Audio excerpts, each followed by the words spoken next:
Misha Firer. Misha Firer. Is the Azov Battalion in Ukraine good or bad? I have seen videos online where they say they're neo-Nazis fighting for Ukraine or committing war crimes. Are they good people?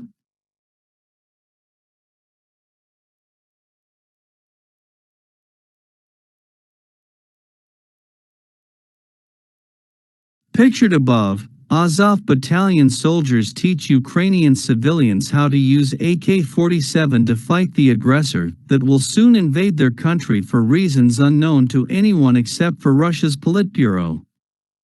Although there's a distinct possibility that even they don't know for sure either. One of the last independent Russian journalists, Alexander Nevzorov, who escaped Russia after criminal charges were pressed against him for calling military operation war, contacted Azov Battalion to find out if they were indeed neo-Nazis, as the Kremlin has repeatedly claimed and used as the basis for their entire legend that Ukraine is run and controlled by Nazis. Russian people who have been accustomed through annual Victory Day military parades and battle reenactments to see Nazis everywhere trusted TV propaganda. Below is the official response of Azov Battalion that Nevzorov published on his Telegram channel. It has a powerful message. Stop the thief screams louder than anyone. Kremlin propaganda calls us Nazis and fascists, and calls themselves liberators who came to denazify Ukraine. The whole world today is living in a time of great lies, big lies and tiny truths. Billions of dollars are spent on creating the illusion of grandeur and promoting anti-human ideas of the Russian world. The one that brings destruction, death, suffering, hunger and fear. The only weapon in this struggle that remains is the truth. And the truth is this: our land was vilely attacked by an insidious monster, and our right and duty is to defend it. At the forefront of this defense is Azov. Azov is a unit of the National Guard, which was formed from volunteers in 2014, after Russia took Crimea, part of the Luhansk and Donetsk regions. Ukrainians, Russians, Jews, Greeks, Georgians, Crimean Tatars and Belarusians serve in this unit.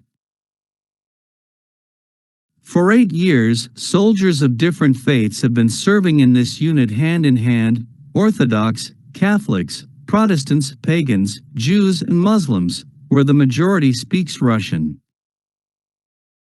We despise Nazism and Stalinism because our country has suffered the most from these totalitarian regimes and false ideology.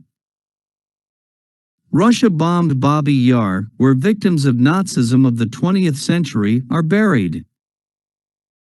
Putinists bring down tons of shells on hospitals, schools, kindergartens, churches. Putin's soldiers shoot the elderly, kill children and pregnant women, as the Hitler's soldiers once did. Nazism is an insatiable need to kill people who dare to become free. This is belief in one's right as a supernation, and this is belief in the right to rule over other peoples, while raping and plundering other states. Doesn't it remind you of anything? The difference is that Azov was, is, and will be a shield for Ukraine until the occupier leaves our country. We have never attacked anyone, and the main goal of Azov is to protect and develop our country, our people, and the lives of our citizens that are more important than the ambitions of any politicians. We, the defenders of the hero city of Mariupol, took up a shield and a sword that protect not only Ukraine from the forces of evil and lies, but the entire civilized world from the plague of the 21st century. If we put down the sword, then tomorrow the same fate will befall Kiev, Lvov, and the day after tomorrow Warsaw, Berlin, and Paris. We want to wish the thinking Russian people to overthrow the government that sends its sons to certain death for the false illusions of a poisoned reality, instead of having the people of Russia live, love and prosper.